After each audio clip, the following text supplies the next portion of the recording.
Shortwave Diathermy, SWD, Capacitor-Type. There are 2 pads.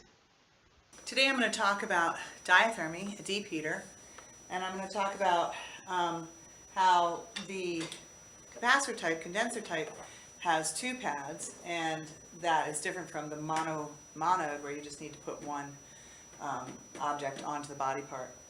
This is a very old diathermy, and it's still functional, which is pretty great. There are, of course, much more modern versions of this. Here are some pictures of more modern capacitor-type diathermy pad placements. They work very similarly, so you should be able to work very well with any kind of diathermy that you go to from this one.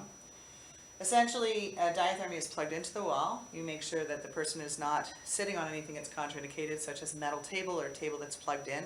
Make sure the diathermy is not sitting in any water for risk of grounding and electrocution. Diathermy is the one modality that can actually damage a person to death. There are 2 electrodes in this particular setup. The new ones, they don't have plugs that go in and out. The new ones are attached and you can aim them to body parts. This old one, the way this one works, and I don't have it plugged in right now during this video, but so you won't see the lights go on or hear the whirring of the fan, but it goes like this. You're going to be turning it on to turn on your timer first. The clicking will start, and you're going to turn it to high, and you'll see the lights turn on and hear a small bell.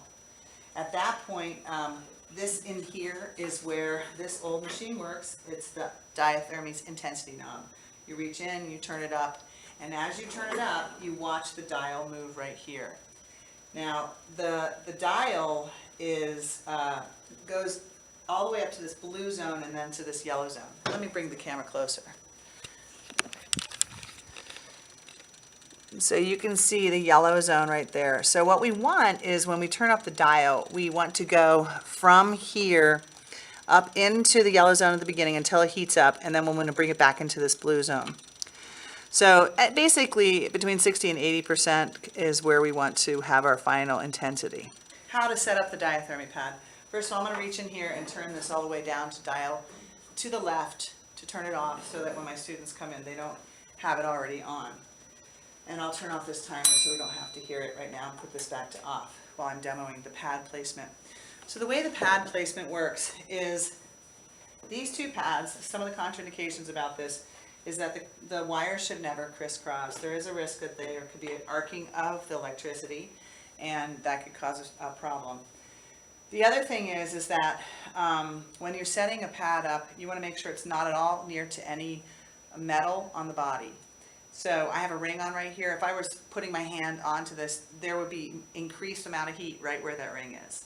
The other thing is you got to ask about things like piercings and also about things like if they have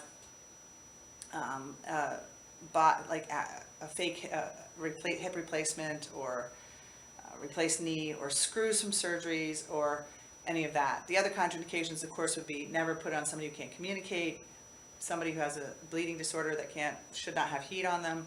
Systemic infection will make it worse. You don't want to put it on somebody who has cancer, malignancy, because it could theoretically increase the metabolic rate and cause problems. Don't put it on somebody who has a bioelectrical device. That's the thing that you'll kill them.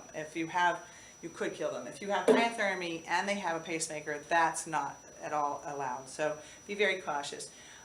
You also don't want to have, whenever you have either of these 2 units, anywhere near another type of modality like a motor nerve stim modality it's got to be at least 11 feet away. So you want to make sure that it's a good distance away. So if you have diathermy in your office, just make one office where you have your diathermy.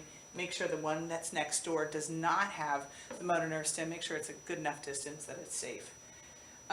So pad placement, pretty simple.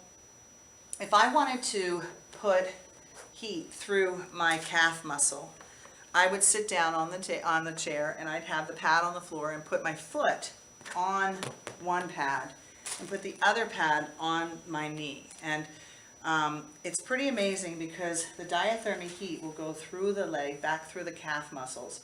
If, however, I was more up here, you will see that, and if I move the pad forward, I'll feel the heat going through the front of my leg.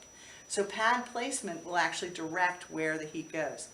The thing is that the diathermy will seek easy, blood flowing, lined up fibers. So it'll go for the muscle fibers lining up. It will not be able to go through bone very well. That being said, let's say if I wanted to put diathermy onto my ankle or my knee. When you take care of an ankle or knee, you're working on the ligaments for the most part, so you want to sandwich it as well. So both of these two setups are a sandwich or a contraplanar setup. This is a contraplanar, it sandwiches it, and this is contraplanar, it sandwiches it. But this one here is good for lining up with the muscle fibers. This one here is good for forcing the heat to go across the joint. So ankle sprain, sprained knee, depending on how you want to set it up, that's how you're going to set it up. You could also, if you were doing a thigh muscle, you could put it behind the hip and in front of the knee in this position. Now, what if you wanted to work just like on the quads? Now these are kind of big pads. I've used a little bit smaller because I don't have huge quads. But you would want to set it up so that the two pads are on the one muscle, and you want to have at least 2 inches difference between the two. The other thing about diathermy is you'd never want to be able to pinch an inch of fat. So there is a problem where if you put it on an area that's too fatty, the fat actually could boil and heat up a little bit more. So for the low back, you could put a pad on 2 sides of the low back here, or you could put it on the top of the back and the lower back. The other thing about the diathermy is it is just a heater, so you can put it on the chest, though again you've got to think about what you're heating and do you really want to heat up the heart. It's a very safe heater when you make sure to abide by all the contraindications, and it is one of the best feeling heaters.